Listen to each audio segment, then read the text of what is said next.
Hi guys, ako nga pala si Jess. Akala nyo nandito ako sa Europe, no? Hindi po, nandito lang ako sa Macau. Dahil sa off ko, mamamasyal tayo ngayon dito. So ito nga pala yung Parisian. Ayan, akala mo nasa Europe ka, no? Dito lang yan sa Macau guys.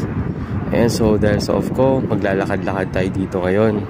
So ayan, ganda ng view guys, tapos napakalamig pa ng temperatura ngayon, nasa 17 degrees ngayon dito sa Macau. And so tatawid tayo ngayon dito. Hintayin lang natin kasi maraming bus na natawid dito ngayon. And ito nga pala yung Parisian guys, kita nyo ba? Ayan, may tubig pa sila dito na umaapaw. Naka, wala to sa bundok guys, makikita nyo, ang ganda oh. Ang ganda, ayan.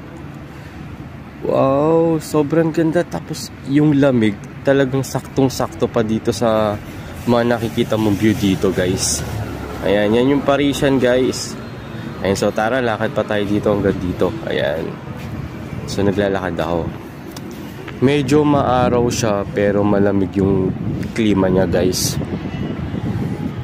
Ayan, so ayan, kikita nyo ba? Wow, sobrang ganda. Grabe, para ka talaga nasa Europe. Kaya kung ako sa inyo, dito na kayo mamasyal sa Macau.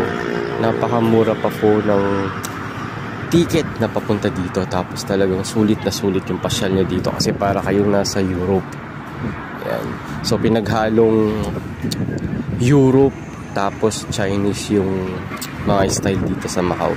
Meron din konting Portuguese na mga style ng mga building. Ayan, so naglalakad tayo guys. Ayan. So actually pauwi na ako dito guys eh. So hinahanap ko lang yung bus stop.